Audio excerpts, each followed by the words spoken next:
Hola, muy buenas noches. Bienvenidos a otro live de Derecho para Creativos. Yo soy Oriana, transmitiendo desde Bogotá, Colombia. Y esta noche vamos a hablar acerca de derecho de autor y los aspectos legales de los videojuegos. Haremos énfasis en lo que tiene que ver con streaming de videojuegos. No sé si se han dado cuenta, pero en los últimos años se ha hecho mucho ruido con relación a las personas que son jugadores de videojuegos y transmiten sus partidas en línea. Tanto es así que hoy en día vemos que Facebook ha sacado una sección dedicada 100% a videojuegos. Así que hoy vamos a hablar acerca de eso porque muchas personas están viendo en esta nueva modalidad una fuente de ingresos bien interesante, y hoy vamos a hablar de este tema para poder despejar todas las dudas que puedan tener acerca de ese tema. Saludos a todos los que se están conectando. Hoy vamos a tener a un invitado muy especial. Él estará transmitiendo desde Venezuela. Y bueno, sin más preámbulo, lo voy a conectar aquí. Recuerden que soy primípara en esto, así que ya le envié la invitación a Brett, que es nuestro invitado de hoy. Si les interesa, si les gusta, pueden compartir el live con sus amigos, con sus colegas, con alguien que les interese este tema. Hola Brett, ya te veo conectado, pero si se oye medio... Hay como una interferencia, algo así. Ya, déjame aquí. ¿Se escucha mejor? Sí, se escucha mejor. Yo acá tomándome Sí. un cafecito para pasar el terrible, el horrible sabor de la derrota, pero bueno, estaba jugando en la selección. Buenas noches Sí, a todos los que se están conectando, buenas noches a Brett, gracias por conectarte, ¿cómo estás? bien, ¿y tú? Gracias por la invitación, la verdad estoy muy contento de estar acá, pues soy muy fan del contenido que haces y que publicas en Derecho para Creativos, se aprende bastante, incluso para los que nos dedicamos al área de propiedad intelectual, uno aprende muchísimo. De Entonces, verdad, muchísimas gracias. y bueno, también nosotros estamos despechados, los venezolanos, porque nuestra selección también perdió, entonces Ah. creo que estamos en sintonía en esa parte también.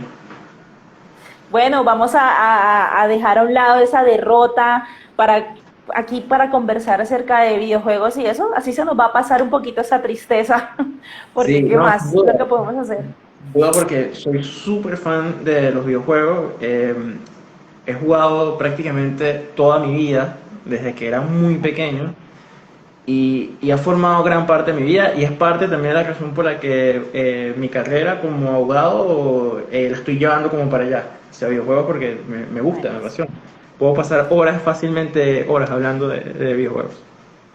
Yo también, yo me siento muy afín a lo que estás diciendo porque yo entré al tema del derecho de autor gracias a mi pasión por la ilustración, por los cómics, y es inevitable que uno también se enamore de todo lo que tiene que ver con los videojuegos. Realmente creo que nosotros estamos o somos parte de una generación que tuvo la oportunidad de tener un acercamiento más chévere con los videojuegos de todo tipo, y bueno, la idea es esa, y que podamos conversar el día de hoy acerca de eso. Cuéntame un poquito de ti, preséntate para aquellas personas que nos están acompañando esta noche. Además de que nos has comentado que te gustan los videojuegos, dices que también te acercaste al derecho a la propiedad intelectual gracias a eso. Cuéntame desde dónde estás, qué lado. Este es el primer live internacional de derecho para Sí, creativos. soy el primero. Me siento bastante honrado, de verdad. Yo pensé que ya habías tenido ya bastantes invitados internacionales, la verdad. Pensaría que... No, de verdad me sorprende saber eso. Pero bueno, para las personas que no me conocen, mi nombre es Manuel Brett, soy venezolano. Estoy actualmente en Mérida, Venezuela. Es una ciudad muy bonita, rodeada de montañas, hace mucho frío. Se encuentra el teleférico más alto y más largo del mundo. Bueno, creo que uno de esos récords creo que ya se rompió, pero sin duda es una atracción que todo el mundo que viene a Venezuela habla del Salto Ángel, Caracas, no sé qué, pero yo pienso que deberían venir y conocer Mérida también. Es hermosa la ciudad. Soy abogado, me gradué hace 7 años ya como abogado y actualmente estoy haciendo la especialización de propiedad intelectual. Soy tesista, de hecho, ya terminé la escolaridad y estoy en la tesis que, por cierto, tiene que ver con videojuegos, es sobre esports. Entonces, eh, me acerqué a la propiedad intelectual, como te dije, por los videojuegos. No necesariamente videojuegos, lo que pasa es que me gusta mucho el arte, la música, el cine, entonces nunca me vi como un abogado de escritorio, ¿sabes? El típico abogado que hace, no sé si en Colombia pasa igual, pero aquí la mayoría de los abogados hacen divorcios, compraventa, alquileres, o se dedican a la parte penal. Y en cambio yo nunca me vi haciendo eso. Me parece aburridísimo. Si me disculpan las personas que les gusta esta área, pero a mí me parece aburridísimo. Y como te digo, los videojuegos, la música, el cine, el arte formaron gran parte de mi vida. Y cuando me enteré que los abogados podían entrar en ese mundo también, yo dije, no, esta es la especialización que tengo que hacer. Y así fue como terminé aquí. Buenísimo. Entonces, toda tu vida, o bueno, todos tus estudios en cuanto a derecho han sido enfocados a la propiedad intelectual y tienes énfasis ahora mismo en el campo de los videojuegos, el sector de los videojuegos. Sí. Claramente, para las personas que nos están acompañando o que van a ver esto después y no conocen mucho de propiedad intelectual, nos permitimos aclarar o indicar que en el campo de la propiedad intelectual, los videojuegos son vistos como un elemento que puede ser protegido bajo las normas de la propiedad intelectual, no solamente desde el punto de vista del derecho de autor, como un libro, como una película, como un video, cualquier otra cosa, sino también desde otras áreas de la propiedad intelectual, porque es, como me lo estaba comentando Manuel en una ocasión anterior, los videojuegos son obras complejas que realmente no solo requieren un gran esfuerzo creativo y un gran equipo detrás, sino que también tiene todas estas áreas de protección bien interesantes. ¿Qué me puedes contar un poquito acerca de eso? Sí, desde un principio, si nos podemos muy legales, los videojuegos desde hace algunos años, cuando entran dentro, digamos, del sistema de protección legal, se protege, es la parte del software, lo que conocemos como software, porque los videojuegos, bueno, se programan, entonces todo lo que es esa parte se protege por derecho de autor. Pero ¿qué es lo que ha pasado con los videojuegos en los últimos años? Que se han vuelto, como tú bien dices, obras muy complejas donde intervienen música, ilustraciones de arte, un sinfín de assets que conforman una obra como una película, donde hay de todo. O sea, entonces todos estos elementos, independientemente, pueden ser protegidos fácilmente desde el punto de vista marcario, de patentes, de diseño, de derecho de autor y en sus distintas índoles. O sea, hablamos de el guión, de la historia, digamos, de la creación del personaje, de una obra como tal. Entonces yo pondría como que en un principio los videojuegos son considerados un software, pero hay que ponerle un asterisco gigantesco en negritas, cursivas, subrayado con resaltador, que tiene un gran depende.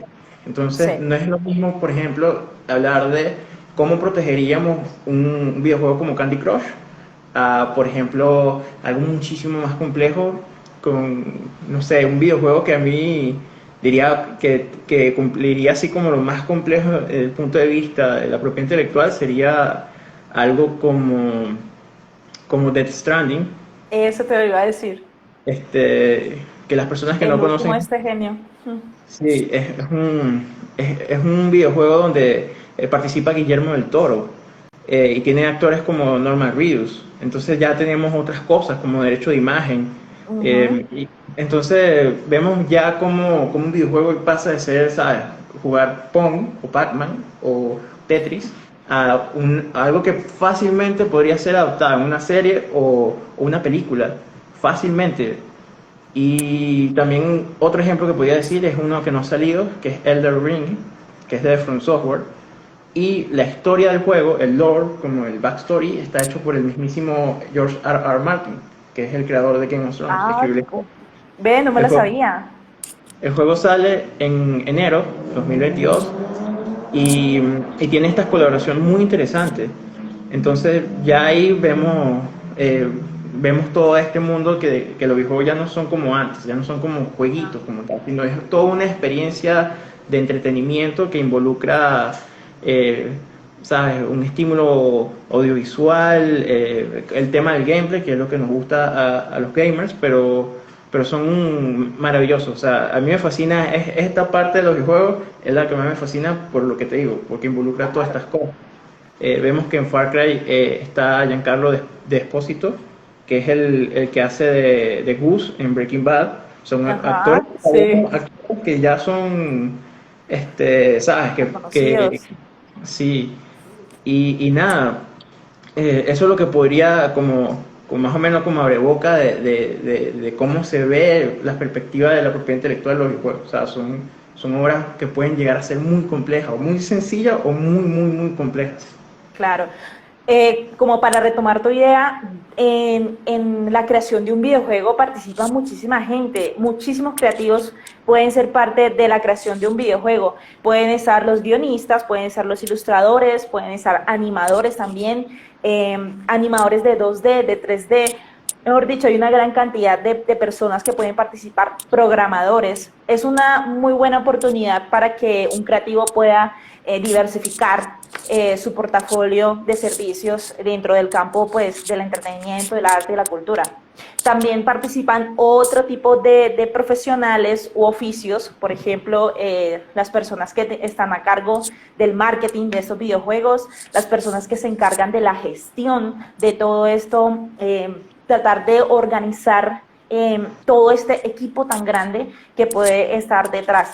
Hay algunas excepciones, por ejemplo, tengo entendido que el creador de Minecraft, él estuvo casi más o menos 7, 9 años, tú me corregirás, me corregirá la gente que se conecta, pero él solo se dedicó a trabajar este juego. Ya más adelante él pudo vender este juego a una gran compañía y hoy vive tranquilamente de sus negocios. En ese momento, esa persona que ahora mismo no recuerdo el nombre, aquí gracias a Laura que nos está recordando que también en los videojuegos se involucra la música. La Es muy, música hace parte esencial. Incluso hay un videojuego colombiano que se basó en música para poder agregarlo al juego. Bueno, pero como venía diciendo, en algunas ocasiones hay juegos que solamente son desarrollados por una sola persona y esta sola persona es la que puede tener toda la gestión sobre el videojuego. Pero por otro lado, que es lo más común que podemos encontrar, es que hay videojuegos construidos por una gran cantidad de personas y es ahí en donde nosotros pasamos a preguntarte, Manuel, ¿quién tendría entonces los derechos sobre el desarrollo o más bien sobre la comercialización de un videojuego? ¿Quién podría ser la persona que tome la decisión final? O sea, la que reúna y contrate a toda esta gente, todos estos creativos, y al final el producto es el videojuego. ¿Quién será el sí. dueño de esto? Fu- Tenemos que recordar que los videojuegos al final del día es un producto que va a consumir la gente. Es como decir Pepsi o decir Doritos o decir Adidas, Nike. Entonces el titular de la propiedad intelectual en estas grandes compañías va a ser la compañía. En este caso, por ejemplo, podemos poner un ejemplo muy muy emblemático que es Mario. Nintendo es, y sobre todo porque Nintendo es muy muy celoso con su propiedad intelectual. Entonces cuando se arma un proyecto para un videojuego, digamos que hay distintos caminos de cómo se puede producir. Uno de ellos es que ellos tienen sus desarrolladores internos, y entonces se arma un equipo igualito que una película, o sea, se nombra un director, un productor, y los roles son exactamente igual, como de producir una obra musical, una obra audiovisual o una obra musical. Entonces, ahí es convergen todas estas personas y crean el proyecto. Al final cada uno recibe sus créditos, que los puedes ver al final del juego. Algunos lo ponen de una vez en la pantalla de entrada, puedes ver de una vez créditos y es muy interesante porque videojuegos modernos como que son más digamos, son como más abiertos con el tema de la propiedad intelectual y si hay un apartado de propiedad intelectual que no mucha gente ve, pero lo vio moderno, es como que sale algo así como que aprieta select para ver todo lo que son los de los créditos y todo el tema de la propiedad intelectual, y entonces te sale, por ejemplo, si el videojuego utilizó licencias para música, si el videojuego utilizó licencias para cualquier tipo de cosas que se requiera, porque el titular es otra persona. Entonces, así, ese es un camino. El otro también puede ser a través de lo que se conoce como un third party developer. Entonces, es Ujú. como En una español compañía, sería más o menos como. como, sería como, a veces se me olvida cómo se dice en español, pero sería como contratar a un tercero. O sea, Ajá. contrata a una compañía de videojuegos que, digamos que no está dentro de Nintendo, pero que fue, por ejemplo, en su tiempo fue HAL, que fue donde se creó, nació la franquicia de Smash Bros. Y hay muchos otros. Sí. Entonces se contrata como un tercero para hacer un contrato de exclusividad, para hacer un proyecto para esto. Entonces, un ejemplo que es muy bonito es con un videojuego que salió hace algunos años que es de Zelda, pero es un juego rítmico, se llama, eh, se me fue el nombre, pero la gente que lo creó es un estudio independiente que hizo un Ajá. juego que es como em, es un juego que se domina como un roguelike. Es un juego que básicamente tú como que recorres un calabozo y aumentas experiencia de nivel, pero se llama Crypt of the Necromancer, la cripta del Necrodancer, del Necrobailante. Entonces, Uy. esto es rítmico, es un juego que para jugarlo lleva o sea, la canción que suena de fondo, tú tienes que jugar al ritmo de ello o mueres en el videojuego. Entonces, Mm. a Nintendo le gustó tanto ese proyecto que lo contrataron para hacer un proyecto, o sea, le licenciaron para que utilizaran personajes de Zelda. Entonces, no Buenísimo. recuerdo el nombre exacto, es algo así como la balada de Hyrule, algo así, no recuerdo Ujú. exactamente, pero es la misma mecánica. Entonces vemos que no lo hizo Nintendo, pero se le licenció a un tercero para que se hiciera un proyecto de eso. Un ejemplo mucho más Buenísimo. reciente es el nuevo juego de Metroid. Ah, Eh, sí.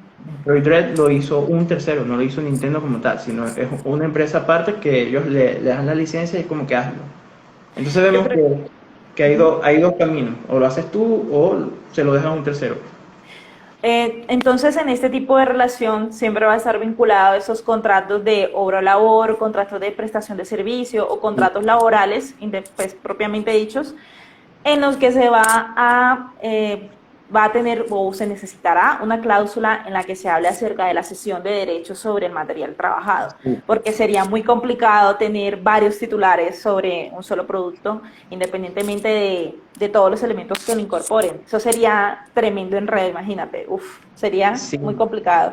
Entonces, ahí se necesitaría todo un control legal en cuanto a los contratos para, pues, poder dejar claro la cesión de derechos sobre lo que se está integrando al videojuego o al producto final. Por otro lado, me llama mucho la atención las modalidades que has mencionado porque tengo entendido que la segunda opción es muy común para contratar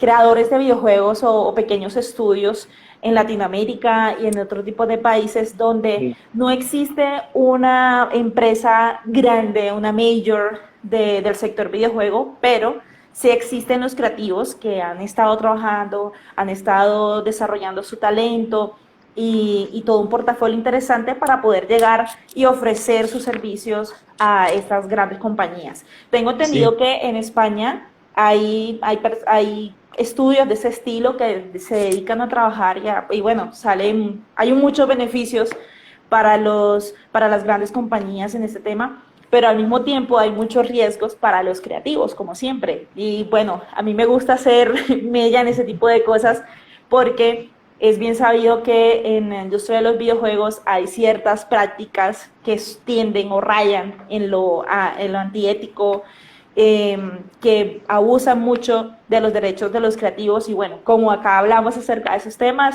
vale la pena señalarlo y tenerlo en cuenta. Ahora, te pregunto, Hace poco se supo que hubo un estudio en en España, creo que no me acuerdo, creo que es en España, sí. Esta compañía se encargó de lanzar cierto videojuego, no lo voy a mencionar, pero más adelante ustedes pueden consultarlo.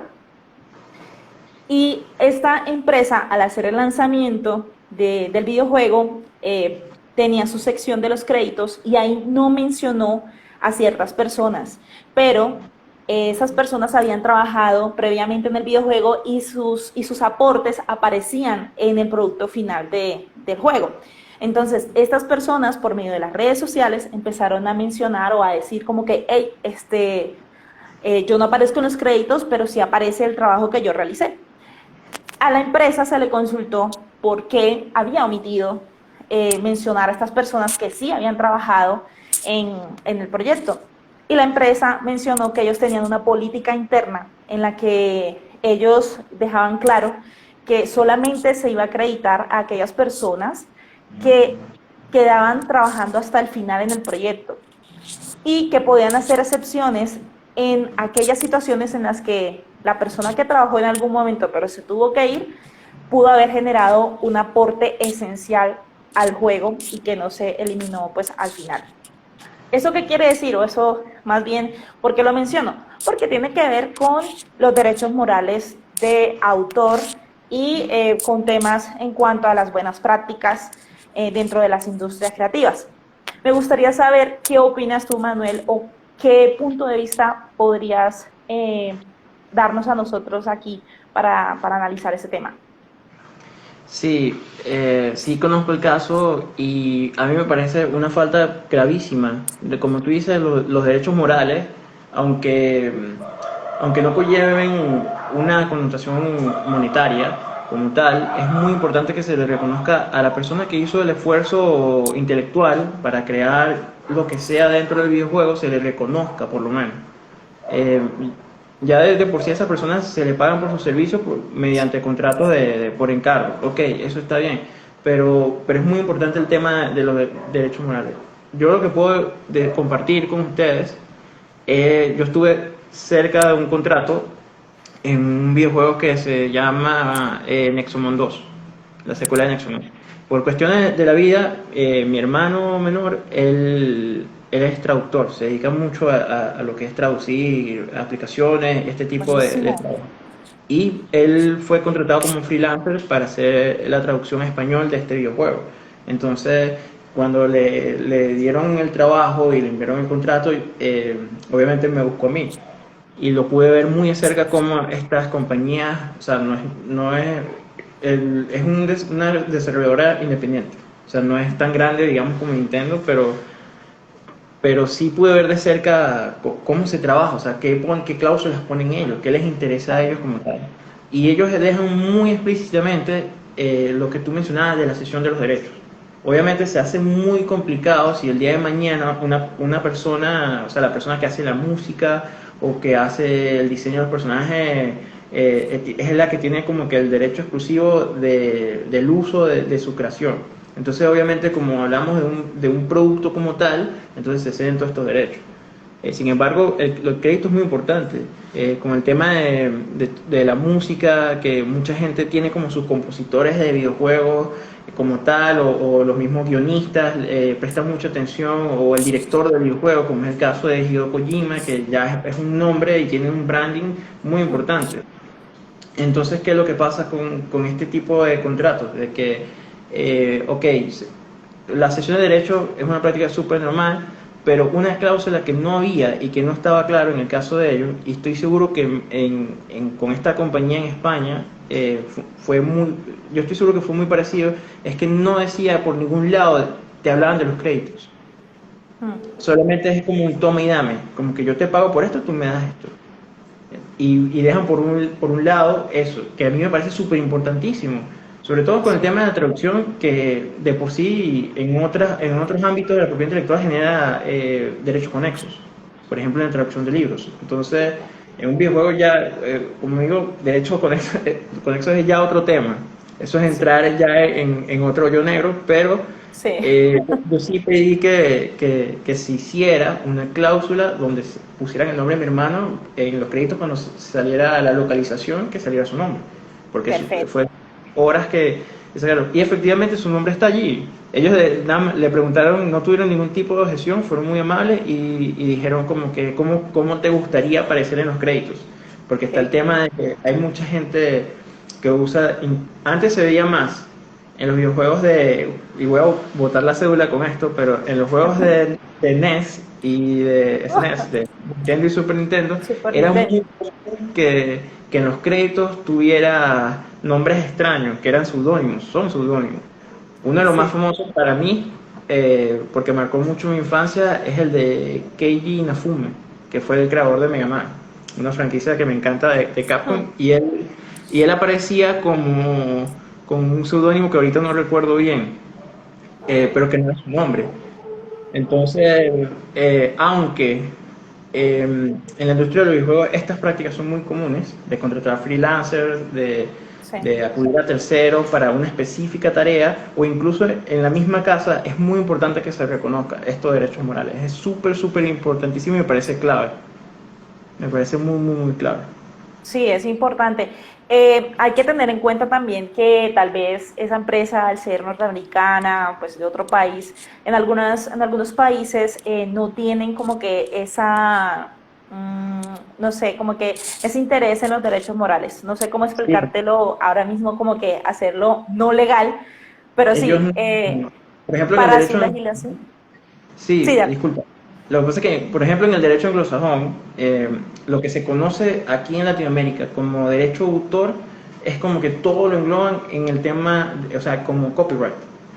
Entra todo en una misma bolsa. Entonces, porque para ellos el tema del derecho de autor no tiene como esa connotación de, digamos, estoy hablando de la parte de... esa relación romántica entre la obra y el creador, como la vemos nosotros en... No, lo ven todo es como como que se los derechos de tu creación y la gente lo monetiza de esa manera. Es como el interés principal, pero últimamente, en los últimos años, sobre todo en el tema de videojuegos, sí han habido disputas legales que digamos como que hacen ese precedente de que aunque lo llamemos copyright, aunque ellos lo llamen copyright, dentro de eso hay ese derecho de paternidad y todo eso que ya Sí, nosotros es como que ya lo tenemos como desmenuzado, el tema de los derechos morales, de paternidad, de sí, transformación de la obra, todo este tipo de cosas.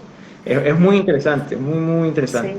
De hecho, hace como unos 4 o 5 años he estado leyendo un artículo, es un documento muy completo que publicó la oficina de copyright de allá, de Estados Unidos, en las que está hablando acerca de estos derechos, de estos derechos que no son patrimoniales, que nosotros llamamos morales, y ellos hacen un abordaje muy interesante acerca de la importancia de estos, y entre ellos aparece el tema de la atribución o el tema de la paternidad sobre las obras. Así que sí es muy interesante y por eso es importante que cada vez que nosotros trabajemos en algún proyecto, y en este caso un proyecto de videojuegos, podamos recibir una asesoría, le eche un ojo a tu amigo abogado experto en propiedad intelectual Bueno, y bueno, así tienes en cuenta esos detallitos que tal vez a ti como creativo se te escapa, pero uno que anda todos los días comiendo libros sobre ese tema, pues no se le va a escapar tan fácil. Bueno, gracias Manuel por estos comentarios hasta ahora. Me gustaría ahora abordar otro punto de vista dentro de los ok. videojuegos. Hasta ahora hemos estado hablando de los creativos y de los dueños de derechos sobre los videojuegos, pero ahora quiero que hablemos acerca de todo este boom que hemos visto en los últimos años con los videojuegos en línea y con los streamers, aquellas personas que empiezan a jugar y transmiten en internet sus partidas. La verdad, al principio, cuando esto empezó, yo estaba en la universidad y mi sobrino, se llama David, Ok. él estaba chiquito y a él le encantaba ver jugar a Fernanfloo, jugar a un montón de gente, y yo le decía, no, mijo, eso no me gusta, es mejor que te pongas, no, ¿para qué te vas a poner a ver jugar a alguien? Mejor tú Eh, ponte a jugar, es mejor. De hecho, Mi sobrino y yo hemos jugado mucho, le mostré todo lo que tiene que ver con Super Nintendo y a él le encantan los videojuegos. Y en ese momento yo no entendía por qué le gustaba tanto ver a otras personas en YouTube jugar. Bueno, Eh, con el paso del tiempo, yo ahora soy una fan loquísima de ver, de ver stream. partidas y ya entiendo por qué es interesante y todo eso. Y eso me ha llevado, como he estudiado derecho y todo este tema y me dedico a estos asuntos, me ha llevado a preguntarme varias cosas. ¿Cómo influye el derecho de autor o la propiedad intelectual a la hora Mm, de todo este tema del streaming y todas esas cosas? Yo me imagino que estas plataformas, es que no es mi fuerte, yo trabajo más bien con música y con libros, pero en los videojuegos yo me imagino que debe haber una licencia entre las plataformas y las compañías, o de pronto más bien la compañía ya establece ciertas licencias previas para que los jugadores puedan acceder a su contenido y transmitir. ¿Cómo es este cuento? Cuéntame ahí más o menos. ok, sin duda, hoy en día es como común, más que todo porque vemos creadores de contenido que son caras de las plataformas como YouTube, como Facebook, Gaming y Twitch. O sea, vemos a Ibai y vemos a PewDiePie, Auronplay. vemos a Auronplay, entonces vemos como, es como algo ahorita más normalizado. Pero cuando eso empezó, como tú bien dices, fue extraño porque la gente se preguntaba mucho eso. Uno de los primeros que lo popularizó fue PewDiePie. Fue como el primero en volverse viral. Esto no quiere decir que él fue el primer streamer del mundo o el primer creador de contenido como tal. Ya había gente que grababa, digamos, su gameplay y compartía en internet para hacer guías para que las otras personas pudieran, digamos, saber cómo pasar un videojuego o estrategias cuando se trataba, por ejemplo, de juegos competitivos como StarCraft 1, mucha gente recordará, Age of Empires, Warcraft 3, o sea, este tipo de cosas. Entonces, de la noche a la mañana hubo como un boom y de repente todo el mundo empezó, porque era demasiado, la cantidad de vistas que recibían estos videos es absolutamente ridícula. Y lo digo en el buen sentido, porque nadie se esperaba que surgiera una industria del entretenimiento a partir de ver a otra persona jugar. Sí, Y a raíz de eso fue que eso es básicamente lo que volvió a YouTube lo que es hoy en día. La gran mayoría de videos en YouTube ya hoy en día, digamos que es lo que atrajo a todo lo que son las compañías ya de los trailers de películas, que por cierto ya debió haber salido el trailer de Spider-Man. ah, Las compañías de música, cuando es como que ya la gente no está pendiente en TV o de cualquier plataforma para escuchar o ver el video musical, sino que ahora es YouTube. Y gran parte de eso lo atrajo fue todo el público que tenía de videojuegos. Y bueno, como creador de contenido, con el tema del videojuego, como dije en un principio, hay que recordar que un videojuego es un producto y que como obra hay una persona jurídica o natural que es el que tiene la propiedad intelectual sobre ese videojuego. Entonces, si nos podemos analizar, la persona que es titular de esa propiedad intelectual es la que va a tener la potestad de decir si quiere que se muestre o no, porque es su obra. claro. Entonces, en un principio a las compañías no les interesaba mucho porque no veían el potencial que había de eso. Una vez que eso alcanzó, hay compañías que son muy celosas de que no se comparta absolutamente nada del videojuego. Y hay otras que más bien lo que les gusta es eso, porque es lo que atrae más jugadores y más consumidores. Tenemos estos dos extremos, digamos. Nintendo es uno de las, como ya mencioné antes, es muy celoso con su propiedad intelectual. Baja videos a diestra y siniestra de juegos nuevos, juegos viejos, son muy celosos. No les gusta para nada que la gente comparta en línea su juego, incluso de gameplay. Entonces, eso es como lo primero.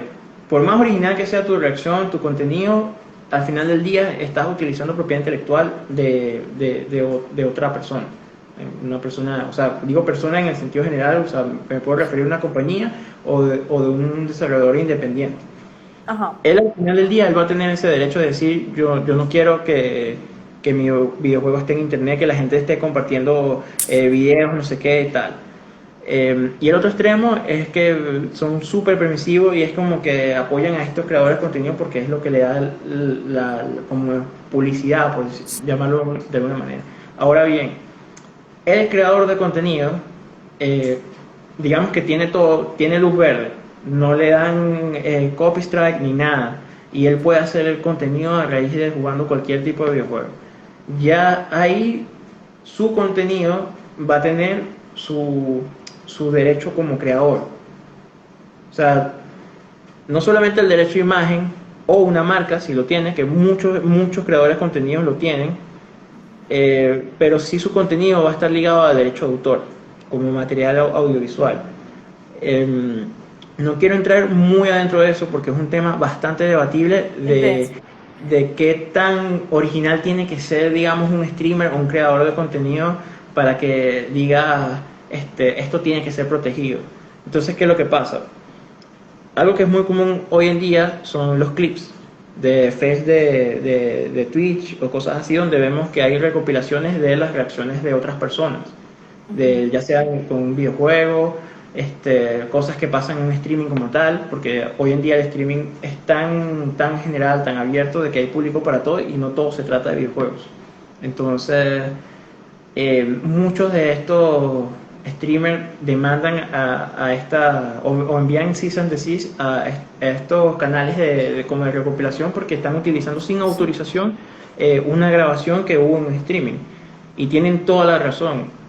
No solamente obviando la parte de propiedad intelectual de proteger un material audiovisual, se trata también de los derechos de imagen de una persona. O sea, cualquier persona puede negarse a que su imagen sea utilizada sin su consentimiento. Es algo que es básicamente un derecho humano.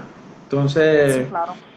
Eso juega un gran papel importante y bueno, como dije antes, ha sido un boom gigantesco que le ha permitido a estas personas hacer una carrera de esto. O sea, pueden tener alianzas con marcas.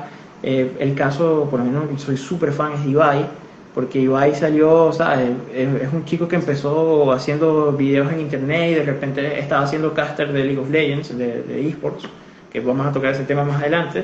Sí. Pero después de eso, de que él deja de ser caster, agarró una popularidad increíble en internet debido a que diversificó su contenido.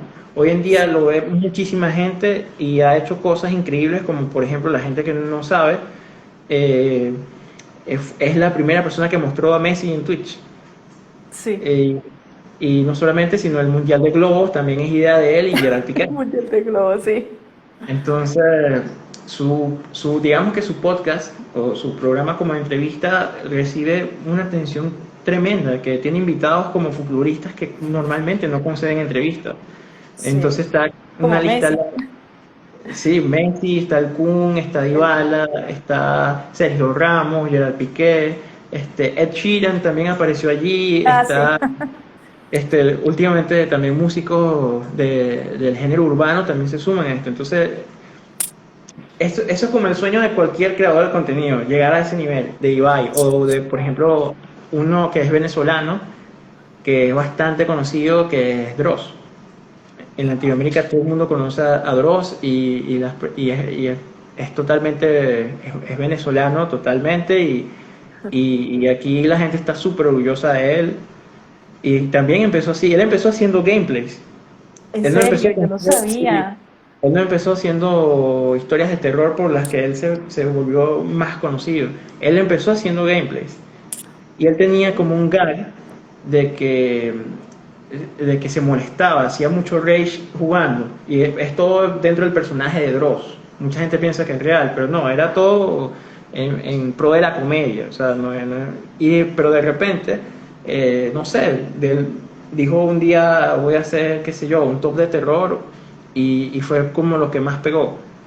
Entonces vemos que el streaming tiene estas ramificaciones legales que he dado como algunos migajas, porque es un mundo muy complejo, muy grande, sí.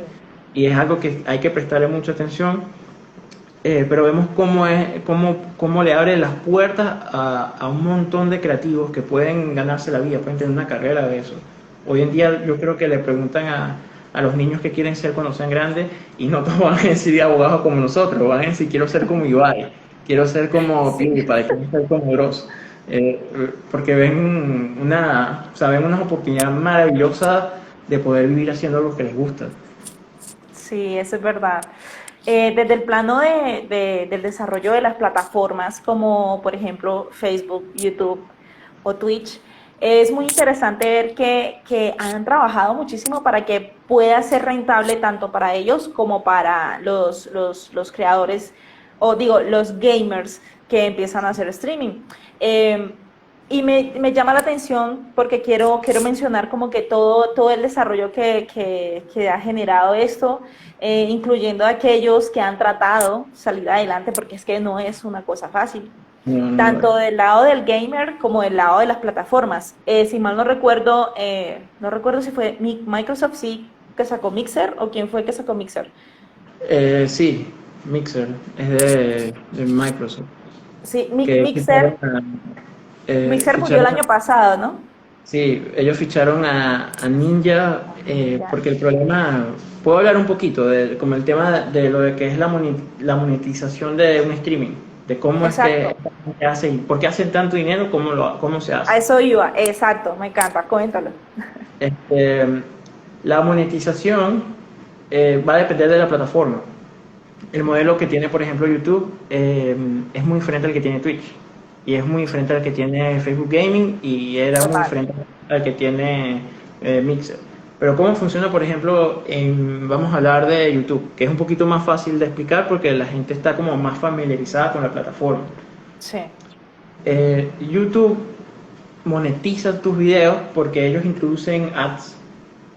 Entonces, dependiendo de la cantidad de followers de tu contenido, siempre y cuando no viole ningún tipo de derecho bueno, de copyright, este, a ti te depositan un dinero porque es el dinero que entra de los ads. O sea, hay patrocinantes de YouTube, que es por eso que tú ves, por ejemplo, te salen propagandas de videos de reggaetón o de BTS o de Como cosas así, la del o gato de... asqueroso que estaba de moda. Uy, Dios, ¿cuánta ¿no? gente pasó a Premium solo por el gato de Kawaiis? Uf, Ah, bueno, exactamente. Esta, a mí no me ha salido, me ha salido una de kawaii, pero no me sale la del gato, pero sí me ha ah, salido de TikTok. Entonces, todas estas compañías, ellos ponen su dinero en YouTube, porque, ¿sabes? Tanta gente que lo ve, claro. eh, es publicidad que obviamente va a ser efectiva. Y de Llega paso que directo a funciona. nosotros.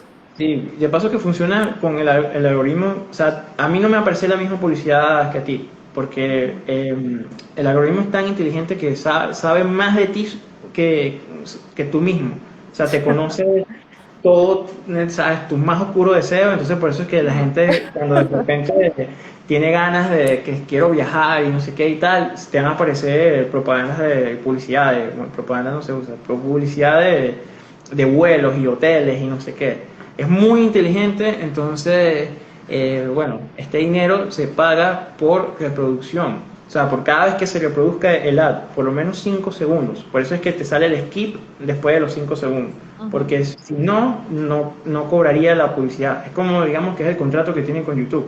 De que por lo menos se muestre 5 segundos de publicidad. Y si la compañía es inteligente, y esto ya es otro tema, obviamente va a ser una publicidad que entre dentro de esos 5 segundos para que el espectador pueda ver la publicidad completa y no saltarla, que es lo que hacemos todos. Sí. Entonces, ese dinero por cada reproducción le pagan al dueño del canal. Así es como se monetiza. En el caso de Twitch, funciona un poquito diferente, porque Twitch, si bien tiene publicidad, también insertan publicidad y funciona exactamente igual que YouTube. Existen otros métodos de monetización, que son con suscripciones. La gente para tú suscribirte a un canal, tienes que pagar $5, de los cuales el contrato que tiene digamos, es un contrato tipo, lo que conocemos como un contrato tipo, o sea, que es igual para todo el mundo, que es el típico, ¿sabes? Aceptas todas las condiciones y nadie lo Sí. lee y decimos que sí. Entonces, bueno, cuando tú creas tu cuenta de Twitch, o sea, digamos, eh, tú aceptas todos los términos y condiciones de sus reglas de su plataforma. Entonces, una de esas es que esos $5 que paga una persona para suscribirse a tu canal, este, le llega un porcentaje por cada suscriptor. Y cuando llegas a cierto número de, digamos, que esto también pasa en YouTube, de suscriptores o de seguidores, y de cierto número, digamos, de reproducciones o de minutos de reproducción, entonces a ti te ofrecen un partnership. Esto es como un premio que le da la plataforma al streamer, al creador de contenido, por tener digamos, no los quiero llamar fans, pero sí como su público. O sea, Público, tiene un exacto. Ya es público un leal. nicho. Exacto, entonces ellos ven el potencial de monetizar todo esto de publicidad, entonces ellos como le ofrecen ese premio. ¿Qué es lo que pasa, por ejemplo, con Twitch?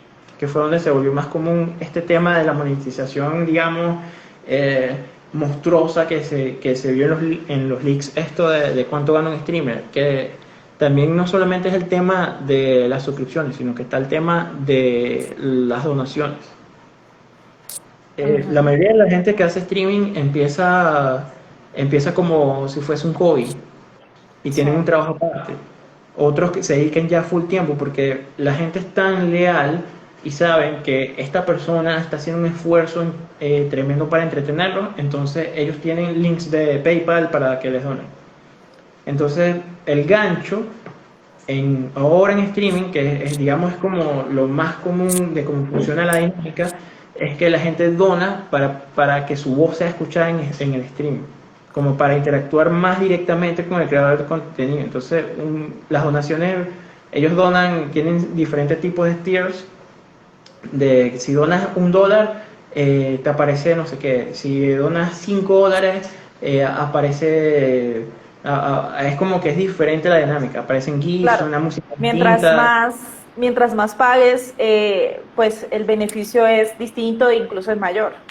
Sí, el, Sí. el- el espectador, el donador recibe como una recompensa del streamer como tal. O sea, esto no es de la plataforma. Cada streamer tiene que tener como su gancho.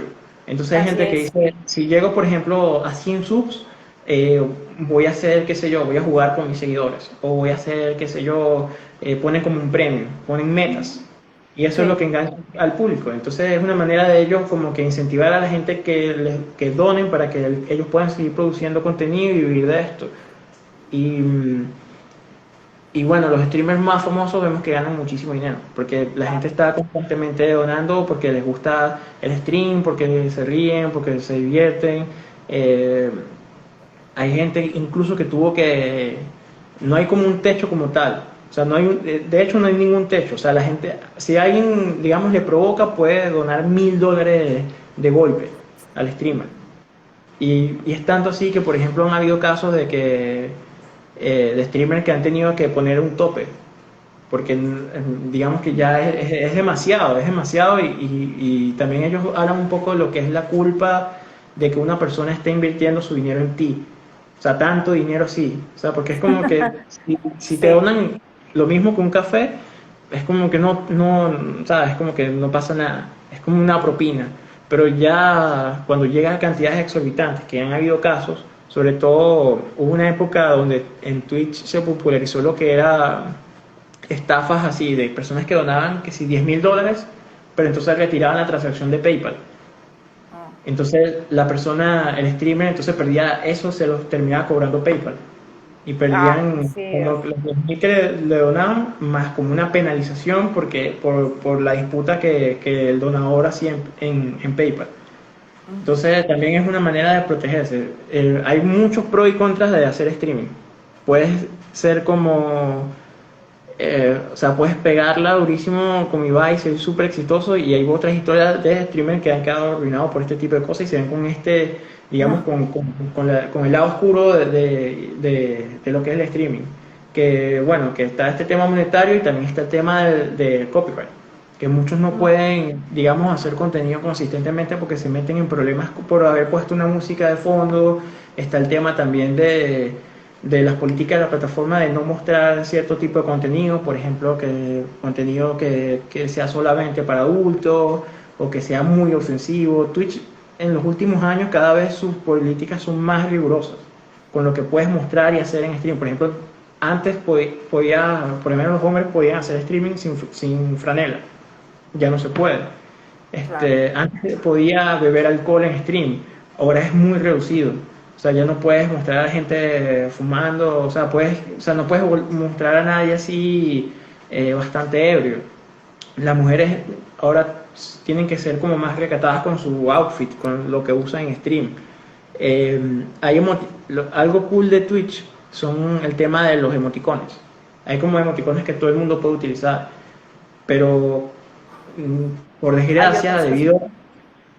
por desgracia, debido al anonimato de Internet, hay muchos de ellos que son utilizados con connotaciones racistas o ofensivas que han tenido que retirar. Entonces, es un mundo que es totalmente increíble, o sea, de todas estas connotaciones que estoy hablando. O sea, que hay un lado muy divertido, muy bueno, y otro que es bastante, digamos, problemático y turbio. Es muy, muy, muy complicado a veces, pero bueno, como dije anteriormente, es una oportunidad para muchos creativos de poder vivir de eso. Todo eso nos lleva a una cosa, a la comunidad. Inevitablemente las plataformas digitales nos invitan a eso, a generar interacción con otras personas y no siempre esas interacciones son positivas. Pero bueno, en este punto vamos a hablar de esa interacción que sí es positiva y vamos a darlo con un ejemplo. Toda esta capacidad de crecimiento por parte de Ibai, Ironplay, de Dross, de todos esos personajes que hoy se han vuelto unas celebridades dentro de Internet, ha sido producto de una muy buena comunicación, de una muy buena interacción, de su originalidad, entre otros detalles. La plataforma solamente les da la estructura para que puedan transmitir y para que puedan monetizar su contenido, pero ya la otra parte, lo que genera comunidad y todo eso, lo que genera éxito, por decirlo así, ya depende de uno como streamer. Entonces hay que tener en cuenta eso. Un ejemplo muy claro es de las relaciones de comunidad es Ninja. Ninja es uno de los streamers más importantes o uno de los más populares. Esta persona ha dedicado su vida entera al tema de los juegos y le ha ido súper bien. Y esta persona durante un tiempo estuvo muy vinculado a las transmisiones en Twitch. Y cuando empezó Mixer, por ejemplo, que esa es otra plataforma, Mixer quería atraer público y para poder lograrlo necesitaba tener a gente que pudiera pues llamar. Él sería su anzuelo. Entre esos creativos estaba Ninja y al momento de vincularlo le pagaron un montón de dinero y en ese Sí. contrato había una gran cantidad de cláusulas que en muchos artículos, en inglés la mayoría, pues estaban indicando cuáles eran esas cláusulas, entre eso el tema que tenía que dejar a un lado, todo lo que había hecho con Twitch y dedicarse 100% a la transmisión en esa nueva plataforma llamada Mixer. Lastimosamente, esta plataforma no pegó. Su principal atractivo era temas técnicos y todo lo demás, pero la comunidad era lo que realmente generaba ingresos para Ninja. Y Ninja ya había creado, así como otros personas que fueron contratadas para la compañía, ellos ya habían generado un nicho, ya estaban acostumbrados a cierta cultura que se genera dentro de estas plataformas, entonces ya no era igual, los ingresos que se generaban no eran iguales y esto realmente afectó la manera en la que se empezó a Sí. negociar, en la que empezó, bueno, en la que seguía su carrera ninja. Con el paso del tiempo Mixer murió, no dio pie con bola. Eso puede suceder, muchos podemos decir, yo me voy a volver streamer, y la voy a pegar, voy a ganar y vivir de eso. Pues no, lastimosamente hay muchos factores que nosotros debemos tener en cuenta, entre esos las plataformas también deben tener en cuenta. Y como esa plataforma no tenía una comunidad, no había generado como que ese pegue, ese atractivo para la gente, pues realmente no funcionó. Al final Ninja quedó libre para poder hacer su trabajo, se murió ese contrato por decirlo así, y él otra vez está unido a la comunidad en la que realmente creció y está completamente unido de cierta manera. Entonces, eso lo que nos enseña es que sí, acá hay marketing, acá hay comunidad, acá hay propiedad intelectual y eso hay que tenerlo muy presente y eso pueden ser recomendaciones si quieren estar vinculados a este nuevo sector. Por mi parte, yo les cuento que tengo una historia y es que el año pasado, claro, 2020, mucha gente se quedó sin empleo.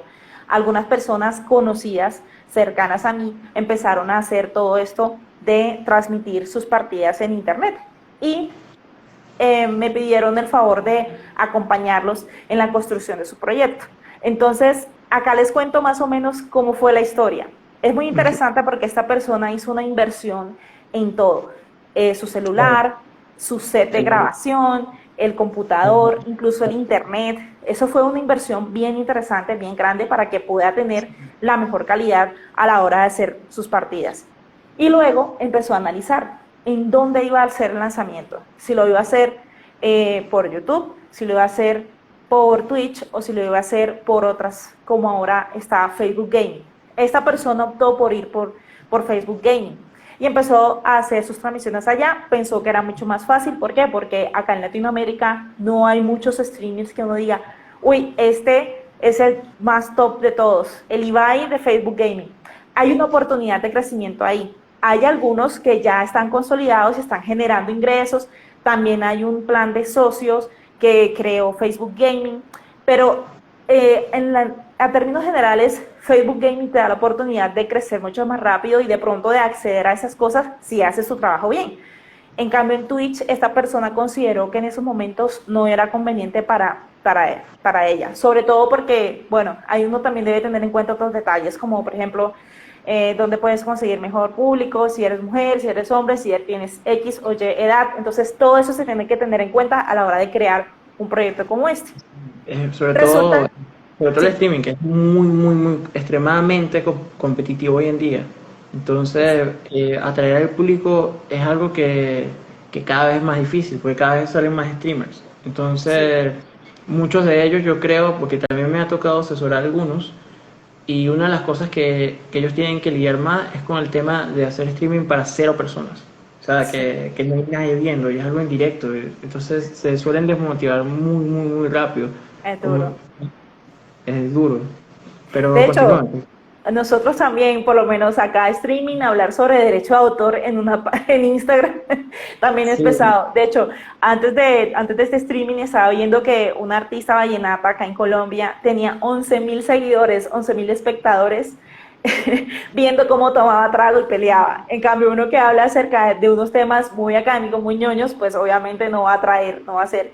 Uno debe saber en qué espacio debe conversar y a qué horas. O sea, eso es un simple ejemplo de que es difícil hacer estas cosas, no es tan fácil como algunas personas critican, como que, ay, esa persona solo está ahí al frente del computador y ya, mamando gallo. Y no, realmente esto requiere mucha fortaleza mental y muchas otras cosas. Como le dije, la persona que yo estaba asesorando tuvo que hacer una inversión fuerte en su equipo, en su conexión a internet, incluso en mi asesoría. Eso sí, les traigo la anécdota para terminar con mi intervención. Lo primero que le dije a esa persona, listo, mira, tú puedes transmitir, pero nunca se te ocurra poner música de fondo. Y adivina qué fue lo que hizo. seguramente puso algo que le garantizó un copy strike o algo así, que suele suceder bastante. La gente Exacto. piensa mucho. Y yo creo que eso, como abogados, yo pienso que una de las primeras cosas que uno debe asesorar a ese tipo de clientes es el tema de darles una masterclass de usos honestos. Y de por qué se puede utilizar música y cuándo no se usa música y qué tipo de música puedes utilizar. Eh, Exacto. o sea, dependiendo de la plataforma, puede ser que el tema sea un poco más relajado para algunos streamers que para otros. Porque no a todos, digamos que no a todos los streaming le están poniendo el ojo. Sin embargo, hay una manera segura de hacer las cosas y hay muchos playlists y hay bastante música. Hay una cosa que yo les he recomendado a mis clientes, que es el tema de que hay páginas de internet donde ellos pueden encontrar todo lo que necesitan para su streaming. O sea, que si Sí, ellos necesitan un layout, está allí. Si ellos necesitan música, está allí libre de copyright. Si ellos necesitan eh, que las donaciones se vean como esos streamers que ellos admiran. Hay páginas y programas que ellos pueden utilizar que son libres de coste. Entonces Es verdad. no hay mucha, digamos, para mí no hay mucha así como excusas de decir, no, no puedo hacer que mi streaming se vea o tener que luchar contra el copyright, ese tipo de cosas, se pueden ahorrar ese malestar muy fácilmente. Claro, Entonces, pero es yo que diría, no todos son muy conscientes de eso. Por ejemplo, esta persona, antes de todo, yo le dije, mira, tú debes tener en cuenta que en todas las plataformas hay una serie de reglas de la comunidad, hay normas en cuanto a publicidad y todo eso. Si tú quieres ser parte de este plan de socios y estas cosas, tú necesitas cumplir. Y entre esos detalles está el uso de contenido de terceros sin la previa autorización. Esta persona en su momento, mientras estaba jugando, eso no tiene nada de malo que juegue y todo eso, puso una música, un reggaetón, porque le gusta mucho el reggaetón, y eso fue lo que se tiró toda la gestión, todo el trabajo que había hecho. Había conseguido la cantidad de seguidores en menos de un mes, había hecho todo el contenido necesario de las 3 horas y todo lo demás, había logrado todo lo que necesitaba para seguir adelante, pero ahora Facebook le está poniendo trabas en el tema de la monetización, porque allá en Facebook una de las maneras en las que puedes conseguir ingresos es por medio de las estrellitas, que son donaciones que hace la gente que ve tu live. Esta persona no puede acceder a esta herramienta de monetización debido a ese problema. Hay un ejemplo también claro sobre este tema del uso de otros contenidos. Por ejemplo, hay unos videojuegos en los que tú puedes estar interactuando con, de pronto, un automóvil, GTA. sí, Eh, tú estás con el personaje, entras al carro con el personaje y el carro te da la opción de poner música o no mientras conduces. Para que pueda aparecer esa música en esos videojuegos, los desarrolladores debieron hacer la gestión para contar con la licencia que se pudiera incorporar esa canción ahí. Pero uno cuando está jugando y transmitiéndolo, toca desactivar esa función de música porque es que es una licencia diferente. Esas son las cosas que a veces para un creativo no está, como que no no, tiene importancia, pero sí exacto, suma bastante. no Lo está, mismo cuando, sí, no, no tienes para porque uno, ya es otro uso. para uno, para uno es algo que como que suena súper lógico, de que obviamente si estoy poniendo, ya así sea un videojuego, o sea, si tiene la licencia de una canción y se reproduce en stream, uno ya dice como que esto cuenta como reproducción, o sea, aquí debería haber un pago de derechos. Entonces, hoy en día, FIFA y como tú dices, Grand Theft Auto, ellos tienen la opción de que si tú estás transmitiendo en vivo, tú tienes que activar la opción se llama, no recuerdo, eso tiene un nombre específico, pero es básicamente de que todo lo que esté licenciado, o sea, todo, tanto imágenes como música, no va a sonar o no se va a mostrar. Buenísimo. ¿Para qué? Para que cuando eso Para suceda en evitar esos streaming, problemas. no evitar exactamente ese problema. Y hablando de ese tema, de lo que es la licencia y reproducción de esto, hay un tema bastante, porque no solamente con la música, sino pasa también Uf, eh, con obras arquitectónicas, sucede también con eh, tatuajes. con el de tatuajes, el que quería tocar, quería llegar a ese punto, que incluso los tatuajes también pueden ocasionar un copyright o una especie de, digamos, de problemas legales para un streamer y para la compañía también del videojuego. Es un tema que para uno es bastante interesante analizarlo de fondo porque es increíble, o sea, yo supongo que una persona normal ve ese tipo de casos y dice como que, pero ¿por qué es tan importante o sea, que se respete tanto y ser como tan rígido con ese tipo de cosas? O sea, ¿cuál es el problema de que las cosas no pueden ser más flexibles, de que simplemente esa persona pueda jugar tranquilo? Pero como tú decías en un principio del live, es muy importante el tema de que los creativos sepan qué derechos tienen y cómo ellos pueden monetizar su trabajo, de que se respete el trabajo que ellos hicieron.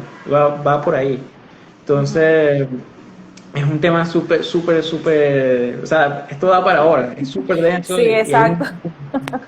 sobre todo Y el ya tema estoy de Ninja, viendo, sí, que es sobre muy todo. interesante, el tema de cómo el Ninja llegó, por ejemplo, a Mixer y cómo sale de Mixer, es muy interesante, porque él fue, yo diría que él fue el primer o sea, streamer dedicado a videojuegos así como PewDiePie en su tiempo, era como el chamo que jugaba en YouTube. Ninja se convirtió como en el chamo que juega en Twitch. Y fue porque él era pro gamer. Él jugaba, creo que era Halo o Call of Duty. Creo Entonces que cuando salió era entonces Halo, cuando sí. salió Fortnite, le dedicó bastante tiempo, era muy bueno y eso por cierto es un tip para todas las personas que hacen streaming. Si eres muy bueno en un juego, la gente te va a ver. Si eres muy bueno, la gente te va a ver porque quiere Claro. aprender de ti. Pero no necesariamente tienes que ser pro para jalar público, basta con ser entretenido también. Es como que tú tienes que buscar tus fortalezas y tus debilidades. Pero en el caso de Ninja, él era muy bueno, amasó una gran cantidad de gente porque se montó muy temprano en el barco de Fortnite, este, hasta que por alguna u otra cosa así, azar del destino, así como Ibai llega a Messi, Ninja llegó a Drake. O sea, Ah, sí. es Que un hizo artista, un streaming sí, con Drake, que es un artista muy popular bueno, en el mundo. sí, jugando Fortnite y en ese entonces se convirtió en el streaming más visto, lo estaba viendo como más de 1 millón de personas al mismo tiempo, viendo a Ninja jugando Drake. Y fue y fue por mucho tiempo la cara de tanto de Fortnite como de Twitch. Hasta Claro. que, bueno, el tema de la monetización en Twitch y de los bans y de cómo ellos manejan todos estos reglamentos le causó muchos problemas a Ninja, no estaba conforme. Entonces Mixer, ellos dijeron, vente a nuestra Se plataforma, aprovechar. te pagamos, ellos le ofrecieron un contrato de exclusividad, de manera que garantizaba el futuro económico de Ninja. O sea, él no tenía que preocuparse por donaciones, por sponsor, por nada, porque ya con lo que le pagó Mixer para que transmitiera eh, por ese tiempo que estuvo, no recuerdo exactamente cuánto, como 3 años más o menos, ya con eso le daba a él para asegurar su economía, su futuro económico. Y así pasa también con otras plataformas. Hay streamers que firman contratos de exclusividad para estar en cierta plataforma. Ujú. En Facebook Gaming hay uno que me gusta mucho, que empezó en Twitch también. Él se llama, es en inglés, se llama This Guy's Toast. Se llama él. Él empezó No, no, jugando. no lo Lo que conozco. pasa es que es más como gringo, pues en Latinoamérica no lo ve mucha gente. Ujú. Pero él tiene su contrato de exclusividad en Facebook Gaming y transmite tranquilo en Facebook Gaming. Y bueno, o sea, como digo, esos son algunos como de los sueños que tiene, o sea, cualquier persona que se dedica al streaming, de tener como eh, un trabajo estable.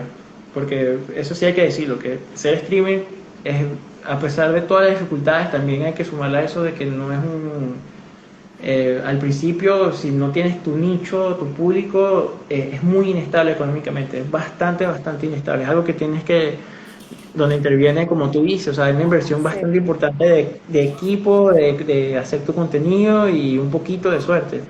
O sea, de que te claro, vean las personas que te quieren ver. Es muy exacto. complicado. Pero es un mundo muy interesante, bastante entretenido. Yo, bueno, estoy viendo que se alargó muchísimo el live, pero es que el tema es muy interesante y bueno, me encanta como pues conversar con Manuel acerca del tema. Ojalá tengamos otra oportunidad para hacerlo. Sí. Nos quedó pendiente el tema de los eSports. Creo que ahí después tocará hacer otro live dedicado a eso. Y Ok, antes sí, porque realmente ya se nos pasó mucho tiempo. Voy a responder una pregunta aquí muy interesante de Dibujari Art.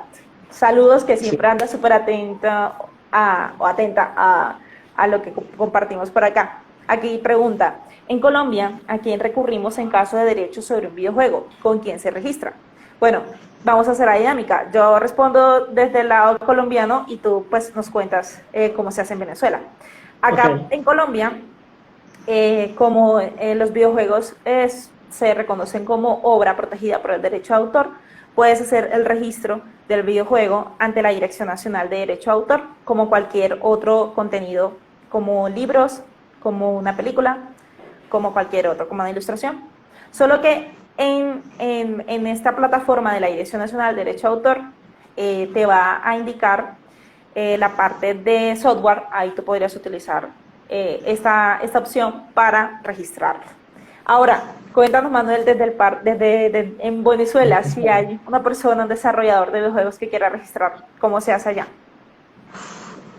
Es exactamente igual, la verdad, porque aquí también se conoce el videojuego como, o sea, entra dentro de esa categoría, como bien dice, de software, que es protegida por el derecho de autor. Sin embargo, los videojuegos que he tenido la oportunidad de asesorar, o proyectos sobre videojuegos, es muy importante que se haga lo que yo llamo como un inventario de intangibles. O sea, porque no solamente dependiendo del proyecto, o sea, si estamos hablando de un videojuego muy sencillo, basta y sobra con que tomes esa vía. Pero sin embargo tiene la música y esa música, digamos, estás orgulloso de esa música y se va a reproducir, por ejemplo, que ponen que si el soundtrack original en Spotify o en YouTube, es muy importante que se registre individualmente, digamos, la música, el diseño de los personajes, el tema marcario también influye bastante, porque da un potencial increíble de intangibles de cómo manejar tu obra, tu proyecto, tu videojuego. Claro. Entonces, aunado a eso, y ahorita voy a comentar un caso muy rápidamente, venezolano, pero también en Venezuela está la particularidad de que aquí hay videojuegos que son ilegales. Hay una ley que prohíbe videojuegos bélicos y violentos.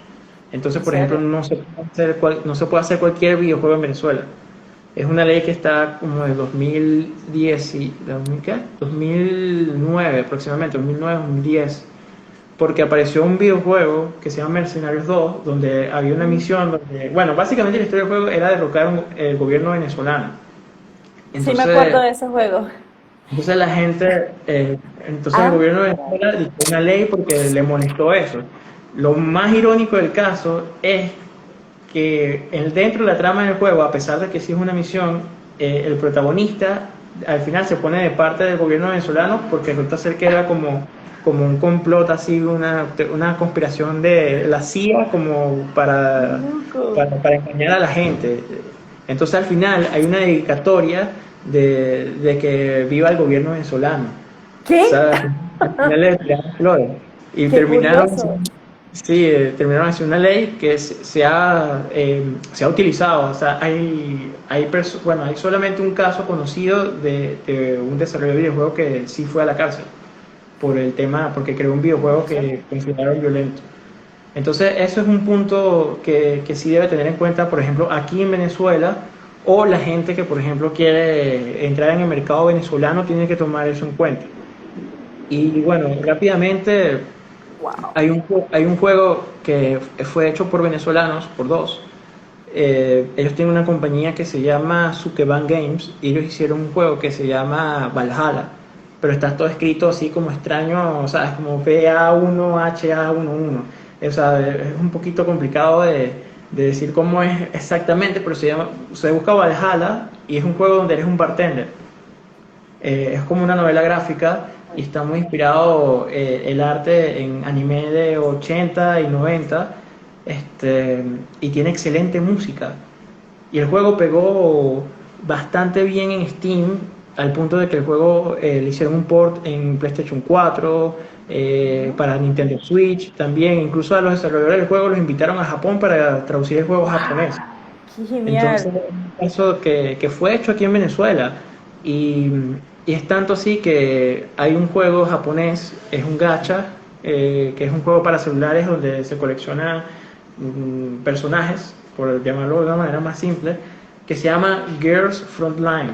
Entonces, ellos hicieron una colaboración con Valhalla. Entonces hay personajes de Valhalla que entran dentro de acá. Entonces tenemos otro tema más, que mencionaba, el tema marcario, son las licencias para ese tipo de colaboración. Entonces a pesar de que sí, como bien dices, hay que tomar en cuenta lo del tema del registro del videojuego como software, como obra, hay un montón de intangibles que se pueden ser aprovechados, que digamos, tiene un potencial increíble para, para distintos mercados, como mencionaba, la música, colaboraciones, licencias, eso es lo que yo más le digo a mis clientes, o sea, como que tú tienes que ver que puedes tú el día de mañana licenciar, o sea, de tu obra, si es exitoso. ¿Por qué lo digo?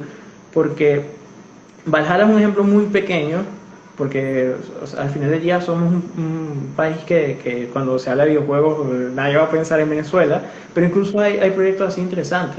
Y hay ejemplos de desarrolladores independientes y muy pequeños que han logrado llegar lejos, como Among Us, por ejemplo, que Claro. fue un boom en la pandemia. Está Fall Guys, también fue hecho por un equipo pequeño. Está Undertale, que fue hecho por una sola persona. Y su música y uno de sus personajes, Sans, aparece en Super Smash Bros. Igual que Shovel Knight, también Buenísimo. aparece en Super Smash. Entonces vemos que, y vuelvo y repito, y es algo fascinante para mí, que es hermoso, que es este tema del potencial que tienen los videojuegos.